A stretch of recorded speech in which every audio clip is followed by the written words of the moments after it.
주간 경제 뉴스를 종합하는 시간 경제온입니다. 높은 금리와 소비 둔화 속에서 자영업자가 갚지 못한 대출 원리금이 역대 최대 수준으로 불어난 것으로 확인됐습니다. 특히 여러 곳에서 대출을 끌어다 쓴 저소득 취약차주의 경우엔 이 최소 생계비를 뺀 거의 모든 소득을 빚 갚는 데 쓰는 것으로 나타났는데 그 자세한 내용 홍 기자의 뉴스 포인트에서 바로 만나보겠습니다. 지금 자리에 홍경표 기자 나와 있습니다. 안녕하십니까? 안녕하세요.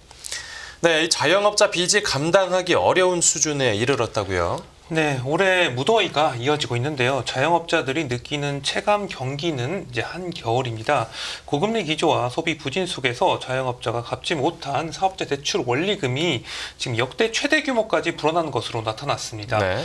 올해 1분기 말 현재 자영업자의 전체 금융권 사업자 대출 연체, 즉 이제 1개월 이상 원리금이 연체된 액수가 모두 10조 8천억 원으로 집계가 됐어요. 네. 이는 이제 2009년 통계 작성 이래 가장 큰 연체 규모 기록일 뿐만 아니라 작년 4분기와 비교했을 때 불과 3개월 만에 2조 4천억 원이나 늘어났습니다.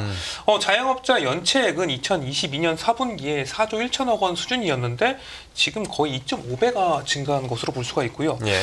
그리고 자영업자 전체 금융권 사업자 대출 연체율도 올해 1분기 1.66%로 2013년 1분기 11년 만에 가장 높은 수준이 됐습니다. 예. 그리고 이제 가계 대출까지 포함한 자영업자의 전체 금융권 대출 잔액이 올해 1분기 말 1,055조 9천억 원으로 추산이 됐어요. 이게 직전 분기보다 2조 7천억 원 더 늘어서 역대 최대 기록을 또 세웠습니다. 네, 이 자영업자를 포함해서 가계 부채 전체로 봐도 위험 수위에 가까워졌다고요? 맞습니다. 이 가계 대출자들의 상환 부담도 계속해서 커지고 있는 상황인데요. 네. 한국은행에 따르면 올해 1분기 말 1,973만 명이 무려 1,852조 원의 가계 대출을 보유한 것으로 측정이 됐습니다. 네. 그러니까 이게 1인당 평균으로 따져보면 9,389만 원씩 금융권 대출을 안고 있는 셈이고요. 이들 이제 가계 대출자 이제 평균 DSR이 이제 38.7%로 추산이 됐는데 네. 이 DSR은 최근에 뉴스에서 자주 나오는 용어긴 한데 이게 대출받은 사람의 이제 전체 원리금 부담이 소득과 비교해서 뭐 어느 정도 수준인지 이제 가늠하기 위한 지표입니다. 이제 연간 원리금 상환액을 이제 연간 소득으로 나눈 값이라고 볼 수가 있겠는데요. 결국 우리나라 가계 대출자는 평균적으로 연소득의 약 39%를 대출 원리금을 갚는 데 쓴다는 이야기입니다. 이 가계 대출자 평균 DSR이 이제 두 분기 연속 또 오름세를 이어갔고요. 네. 또 여러 기관에서 돈을 빌린 경우에는 네. 당연히 부담 정도가 더 크겠죠. 맞습니다. 이제 3개 이상 금융기관에서 가계 대출을 받은 이제 다중채무자의 평균 DSR 역시 올해 1분기 58.8%로 더 높아졌고요. 이들 다중채무자의 평균 대출액이 약 1억 2천만 원에 이르렀습니다. 네. 그리고 대출 상환 측면에서 가장 상황이 좋지 않은 취약차주, 저소득, 저신용 다중채무자의 DSR이 지금 64%였는데요. 네. 보통 금융기관에서는 이게 DSR이 한 70% 안팎이면은 이제 최소 생계비 정도를 제외한 대부분의 소득으로 이제 원리금을 갚아야 되는 상황으로 이제 간주가 됩니다. 그러니까 지금 뭐 취약차주들 같은 경우는 평균적으로 지금 한계 상황에 다다랐다. 뭐 이렇게 볼 수가 있고요. 네. 한국은행은 최근 이제 금융안정 보고서에서 금융당국은 채무 상환 능력이 크게 떨어졌거나 회생 가능성이 없는 자영업자들에 대해서 어떤 채무 재조정을 좀 적극적으로 추진할 필요가 있다. 이렇게 조언하기도 했고요. 또 이제 가계와 자영업자 차주의 재무 건전성 변화가 이제 금융기관에 미치는 영향에 대한 모니터링도 강화해야 된다. 이렇게 경고하기도 했습니다. 네, 알겠습니다. 이 가계부채 문제 들여다봤고 다음 뉴스 보겠습니다. 네, 이 주택시장이 서울을 중심으로 회복되는 분위기입니다. 요 몇 달 새 서울 아파트 거래량이 부쩍 늘었는데 해당 내용 살펴보겠습니다. 이 몇 달 새 서울 아파트 거래량이 부쩍 늘었다고요? 맞습니다. 서울 아파트 거래량이 근래 보기 드물게 이제 급증하고 있어요. 예. 5월 서울 아파트 거래량이 지난달 29일까지 신고된 물량이 지금 4,935건으로 5,000건에 달합니다. 네네. 이는 2021년 5월 이후에 3년 만에 가장 많은 숫자 문자라고 할 수가 있겠는데요. 예. 지금 거의 부동산 호황기에 육박한 수준이죠. 이 거래량이 지금 6월 들어서 더욱더 늘어나고 있는데 지난달 29일까지 서울 아파트 6월 거래량이 약 3,203건으로 증가세를 또 계속 이어가고 있습니다. 네. 네. 이 서울 아파트 거래가 증가세를 보이는 이유도 살펴보면요. 최근 이제 거래량 증가가 이제 기준금리 동결에도 4월 이후에 시중은행의 어떤 주택담보대출 금리가 연 3%대로 하락한 영향이 있다고 볼 수가 있겠는데요. 네. 주택 공급 부족 우려 속에서 전세 가격과 공사비, 분양가 상승세가 지속되면서 이제 아파트 가격이 다시 상승세를 타자 이제 관망하던 매수 심리가 좀 회복세로 돌아섰다. 또 이렇게 볼 수가 있겠고요. 여기에 이제 정치권과 대통령실이 연이어서 이제 종합부동세 완화 또는 폐지를 언급하면서 이제 강남권과 마용성, 마포, 용산, 성동구를 좀 중심으로 해서 이 똘똘한 한 채를 사두려는 움직임이 좀 강화된 것으로 보입니다. 네. 이게 가격도 아파트와 마용성 지역을 중심으로 계속해서 오르고 있는데요. 지금 송파구와 마포구를 살펴보면은 이제 부동산 호황기 역대 최고가 인근까지 올라오는 수준이고요. 예.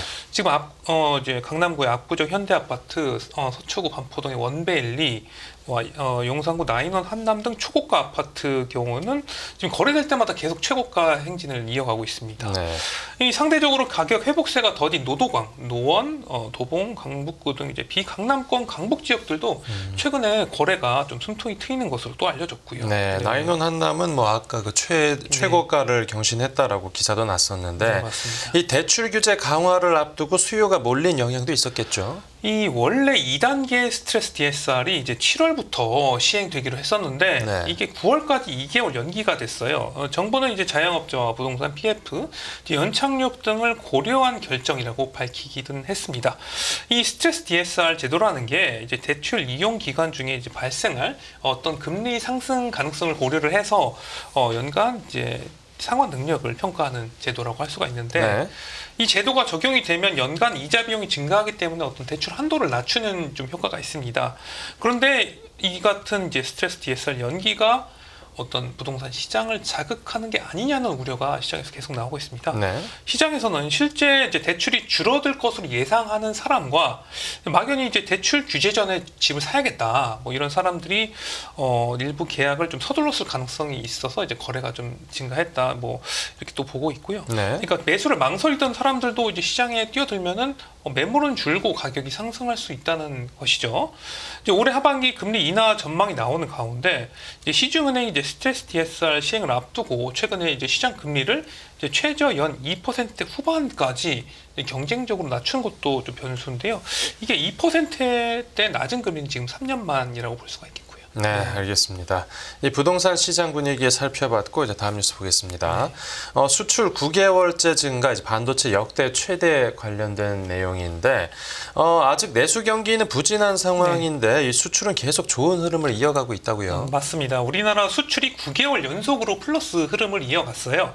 6월 수출이 570억 7천만 달러로 작년 같은 달보다 5.1% 증가했습니다. 네. 반도체, 디스플레이, 컴퓨터 등 IT 전 품목의 수출이 4개월 연속 증가한 가운데 최대 수출품인 반도체가 8개월 연속 증가했습니다. 예. 6월 반도체 수출액은 이제 전달보다 50.9% 증가한 이제 134억 2천만 달러로 역대 최대 수준을 나타냈습니다. 네.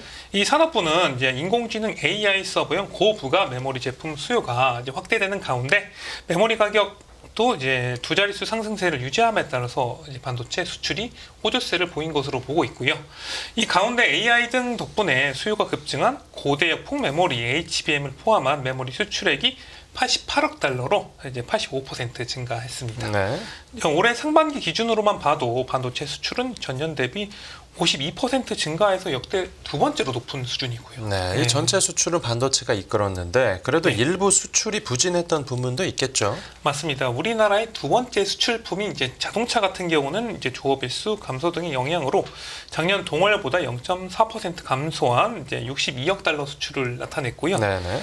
전기차 시장 수요 둔화 속에서 6월 2차 전지 수출은 20.5% 감소했습니다. 그리고 이제 글로벌 업황 부진 속에서 철강 가방 수출도 24%가량 줄었고요. 네, 자동차와 2차 전지는 조금 부진했군요. 맞습니다. 또 하나 특이점이 이제 지난달에 대미 수출이 대중 수출을 앞질렀습니다. 맞습니다. 대미 수출이 이제 6월에 작년보다 14.7% 증가한 110억 2천만 달러를 나타내면서 역대 6월 최고 기록을 새로 썼어요. 네. 이에 미국이 이제 중국을 제치고 다시 우리나라의 최대 수출국이 됐습니다. 예. 대중국 수출은 4개월 연속 증가 흐름을 보인 가운데 작년에 이제 1.8% 증가한 107억 달러를 나타냈는데요. 이제 글로벌 공급망 재편 속에서 이제 작년부터 한국의 대미 수출이 강한 증가세를 보여왔고요. 월간 대미 수출은 작년 12월 20년 만에 대중 수출을 앞질렀습니다. 네. 이후에 이제 미국과 중국이 서로 자리를 바꿔가면서 어떤 최대 수출국 자리를 차지하는 양상이고요. 올해 상반기 기준으로는 대미 수출이 이제 16.8% 증가해서 역대 최대인 643억 달러를 기록했고요. 중국 수출은 634억 달러로 상반기 기준으로는 미국이 우리나라의 최대 수출국이 됐습니다. 네, 이 수출이 잘 나온 건 확인을 했고 그 수입은 어땠습니까? 우리나라의 6월 수입액 같은 경우는 490억 7천만 달러로 작년 같은 달보다 7.5% 줄었는데요. 에너지 수입액의 경우 가스와 석탄은 줄었는데 이제 원유 수입액이 증가하면서 전체적으로 0.4% 소폭 증가하기도 했습니다. 네.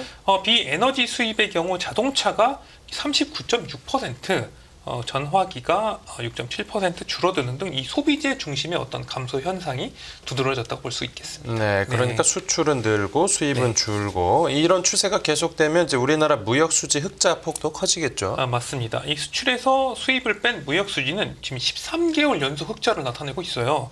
6월 무역 수지를 보면 80억 달러 흑자로 이게 지금 2020년 9월 이후에 45개월 만에 최대 수준입니다. 예.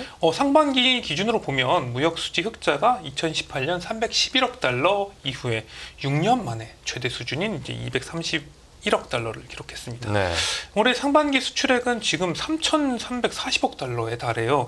이게 역대 상반기 중 두 번째로 많은 수준이고요. 상반기 기준으로는 반도체는 역대 두 번째고 이제 자동차는 역대 최대 실적이라고 볼 수가 있겠습니다. 네. 정부는 이제 올해 IT 이제 품목 수출과 이제 대중국 아세안 수출이 크게 반등을 했다면서 이 자동차와 미국 수출 호조세가 지속되면서 올해 역대 최대 수출 실적 달성이라는 목표로 나아가고 있다 이렇게 밝히기도 했습니다. 네, 상반기는 실적이 좋았는데 이제 하반기에도 어떻게 될지 지켜보겠습니다. 네, 오늘 뉴스 포인트는 여기서 정리하겠습니다. 잘 들었습니다. 감사합니다.